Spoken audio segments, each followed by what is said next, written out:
YouTube ಅನ್ನೋದು ಸದಾ ಬದಲಾಗುತ್ತಲೇ ಇರುತ್ತೆ ಅಲ್ವಾ? ಹಾಗೇನೇ ವಿಡಿಯೋಗಳನ್ನ ಅಪ್ಲೋಡ್ ಮಾಡೋ ರೀತಿಯೂ ಕೂಡ ಸಂಪೂರ್ಣವಾಗಿ ಬದಲಾಗಿದೆ. ಸೊ ಈ ಒಂದು ವಿಶ್ಲೇಷಣೆಯಲ್ಲಿ 2025ರ ಹೊಸ ಟೆಕ್ನಿಕ್ಸ್ ಬಳಸಿ ನಮ್ಮ ಕಂಟೆಂಟ್ ಹೆಚ್ಚು ಜನರಿಗೆ ಹೇಗೆ ತಲುಪಿಸಬಹುದು ಅಂತ ನೋಡೋಣ. ಒಂದು ವೇಳೆ ಇವತ್ತಿಗಳು ಹಳೆ ರೀತಿಯಲ್ಲೇ ವಿಡಿಯೋ ಅಪ್ಲೋಡ್ ಮಾಡ್ತಿದ್ರೆ ಏನಾಗತ್ತೆ? ಬಹುಶಃ ಯೂಟ್ಯೂಬ್ ಅಲ್ಗಾರಿದಮ್ ಕೊಡಬಹುದಾದಷ್ಟು ರೀಚ್ ಸಿಗದೇ ಇರಬಹುದು. ಯಾಕಂದ್ರೆ ಈಗ ಅಪ್ಲೋಡ್ ಮಾಡೋ ಪ್ರಾಸೆಸ್ಸೇ ಕಂಪ್ಲೀಟ್ ಆಗಿ ಚೇಂಜ್ ಆಗಿದೆ. ಮೊದಲೆಲ್ಲ ಹೇಗಿತ್ತು ಅಂದ್ರೆ ಯೂಟ್ಯೂಬ್ ಆ್ಯಪ್ ಅಥವಾ ಕಂಪ್ಯೂಟರಲ್ಲಿರೋ ಕ್ರೋಮ್ ಬ್ರೌಸರ್ನಿಂದ ಅಪ್ಲೋಡ್ ಮಾಡಬೇಕಿತ್ತು. ಆದರೆ ಈಗ ಹಂಗಲ್ಲ. ವೈಟಿ ಸ್ಟುಡಿಯೋ ಆ್ಯಪ್ ಇದೆಯಲ್ಲ, ಅದನ್ನೇ ಕ್ರಿಯೇಟರ್ಗಳಿಗಾಗಿ ಒಂದು ಕಂಪ್ಲೀಟ್ ಕಮಾಂಡ್ ಸೆಂಟರ್ ಆಗಿ ಮಾಡಿಬಿಟ್ಟಿದ್ದಾರೆ. ಅಂದ್ರೆ ಮೊಬೈಲ್ನಿಂದಲೇ ಎಲ್ಲವನ್ನು ಸುಲಭವಾಗಿ ಪರ್ಫೆಕ್ಟಾಗಿ ಮ್ಯಾನೇಜ್ ಮಾಡ್ಬೋದು. ಹಾಗಿದ್ರೆ ನಮ್ಮ ಇವತ್ತಿನ ಪ್ರೋ ಲೆವೆಲ್ ಪ್ಲೇಬುಕ್ ಇಲ್ಲಿದೆ ನೋಡಿ. ಹೊಸ ರೂಲ್ಸ್, ವಿಡಿಯೋದ ಐಡೆಂಟಿಟಿ, ಪಬ್ಲಿಷ್ ಮಾಡೋ ಮುಂಚಿನ ಚೆಕ್ಲಿಸ್ಟ್, ಹೊಸ ಪ್ರೋ ಟೂಲ್ಸ್ ಮತ್ತು ಕೊನೆಗೆ SEO ಹಾಗೂ ಲಾಂಚ್ ಬಗ್ಗೆ ಮಾತಾಡೋಣ. ಸರಿ, ಹಾಗಾದ್ರೆ ತಡ ಮಾಡೋದು ಬೇಡ, ನೇರವಾಗಿ ವಿಷಯಕ್ಕೆ ಬಂದ್ಬಿಡೋಣ.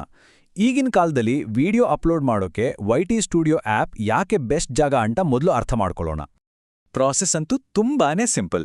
ವೈಟಿ ಸ್ಟುಡಿಯೋ ಆ್ಯಪ್ ಓಪನ್ ಮಾಡಿ, ಮೇಲೆ ಕಾಣಿಸೋ ಆ ಪ್ಲಸ್ ಐಕಾನ್ ಮೇಲೆ ಟ್ಯಾಪ್ ಮಾಡಿ, ಆಮೇಲೆ ಗ್ಯಾಲರಿಯಿಂದ ಯಾವ ವಿಡಿಯೋ ಬೇಕೋ ಅದನ್ನ ಸೆಲೆಕ್ಟ್ ಮಾಡಿದ್ರೆ ಆಯ್ತು. ಅಷ್ಟೇ. ಓಕೆ, ಈಗ ನಾವು ಬಂದಿರೋದು ತುಂಬಾನೇ ಮುಖ್ಯವಾದ ಹಂತಕ್ಕೆ.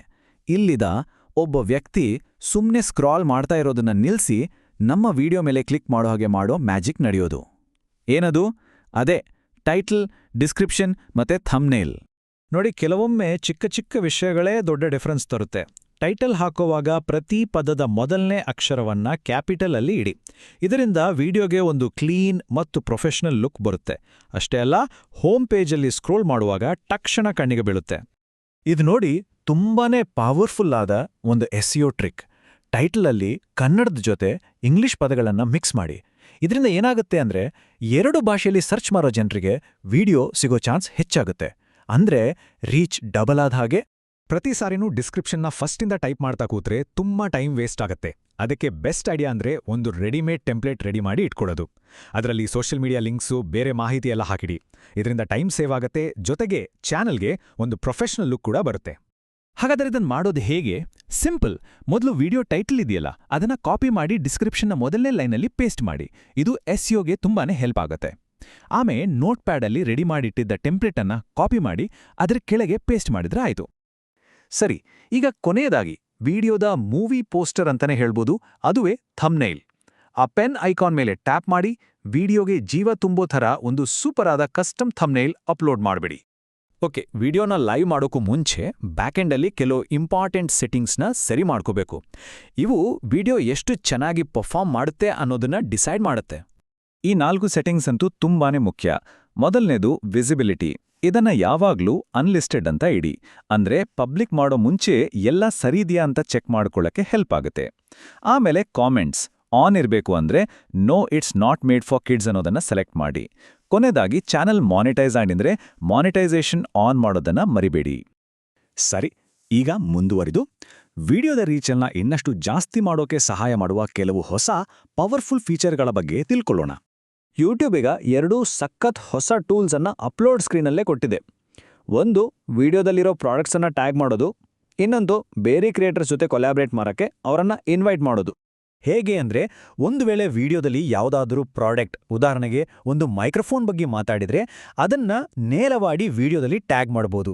ಇದರಿಂದ ನೋಡೋರಿಗೆ ಆ ಪ್ರಾಡಕ್ಟ್ ಸುಲಭವಾಗಿ ಸಿಗುತ್ತೆ. ಇದರಿಂದ ಹೆಚ್ಚುವರಿ ಆದಾಯ ಬರೋ ಚಾನ್ಸ್ ಕೂಡ ಇರುತ್ತೆ. ಇನ್ನು ಇನ್ವೈಟ್ ಕೊಲಾಬರೇಟರ್ ಫೀಚರ್ ಇದೆಯಲ್ಲ, ಇದು ನಿಜಕ್ಕೂ ಒಂದು ಗೇಮ್ ಚೇಂಜರ್. ಬೇರೆ ಕ್ರಿಯೇಟರ್ ಜೊತೆ ಸೇರಿ ವಿಡಿಯೋ ಮಾಡಿದ್ರೆ ಅವರನ್ನ ಇನ್ವೈಟ್ ಮಾಡಬಹುದು. ಅವರು ಒಪ್ಕೊಂಡ್ರೆ ಅದೇ ವಿಡಿಯೋ ಇಬ್ಬರ ಚಾನೆಲ್ನಲ್ಲೂ ಕಾಣಿಸ್ಕೊಳ್ಳುತ್ತೆ. ಅಂದ್ರೆ ಯೋಚನೆ ಮಾಡಿ, ಇಬ್ಬರ ಆಡಿಯನ್ಸ್ ಸೇರಿ ರೀಚ್ ಡಬಲ್ ಆಗುತ್ತೆ. ಸರಿ, ನಾವೀಗ ಫೈನಲ್ ಸ್ಟೇಜ್ಗೆ ಬಂದಿದ್ದೇವೆ. ಇದು ತುಂಬಾನೇ ಇಂಪಾರ್ಟೆಂಟ್. ಇಲ್ಲಿ ನಾವು ಫೋಕಸ್ ಮಾಡೋದು SEO ಮೇಲೆ, ಅಂದ್ರೆ ಸರ್ಚ್ ಎಂಜಿನ್ ಆಪ್ಟಿಮೈಸೇಷನ್.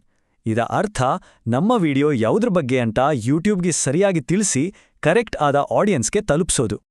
ಅಂದ್ರೆ ತುಂಬಾ ಕ್ರಿಯೇಟರ್ಸ್ಗಿರೋ ದೊಡ್ಡ ಚಾಲೆಂಜ್ ಅಂದ್ರೆ ಇದೆ. ನನ್ನ ವಿಡಿಯೋಗೆ ಬೆಸ್ಟ್ ಟ್ಯಾಗ್ಸ್ ಎಲ್ಲಿಂದ ತರೋದು, ಯಾವ ಟ್ಯಾಗ್ಸ್ ಹೆಚ್ಚು ಸರ್ಚ್ ಆಗುತ್ತೆ ಅಂತ. ಇದಕ್ಕಿರೋ ಮಾಡರ್ನ್ ಮತ್ತು ತುಂಬಾನೇ ಸಿಂಪಲ್ ಆದ ಉತ್ತರ AI, ಅಂದ್ರೆ artificial intelligence. ChatGPT app open ಮಾಡಿ ನಿಮ್ಮ ವಿಡಿಯೋ ಟೈಟಲ್ ಕೊಟ್ಟು ಈ ವಿಡಿಯೋಗೆ ಒಳ್ಳೆ ಟ್ಯಾಗ್ಸ್ ಕೊಡೋ ಅಂತ ಕೇಳಿದ್ರೆ ಸಾಕು.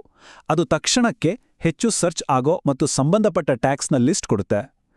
ಅಷ್ಟೇ ಅಲ್ಲ, ಒಂದು ಒಳ್ಳೆ ಡಿಸ್ಕ್ರಿಪ್ಷನ್ ಬರೆಯೋಕ್ಕೂ ಇದರಿಂದ ಹೆಲ್ಪ್ ತಗೋಬಹುದು. ಆಮೇಲೆ ಆ ಟ್ಯಾಗ್ಸನ್ನ ಕಾಪಿ ಮಾಡಿ ನೇರವಾಗಿ ಟ್ಯಾಗ್ ಸೆಕ್ಷನಲ್ಲಿ ಪೇಸ್ಟ್ ಮಾಡಿದ್ರೆ ಆಯ್ತು. ಓಕೆ, ಈಗ ಫೈನಲ್ ಲಾಂಚ್ ನೋಡಿ.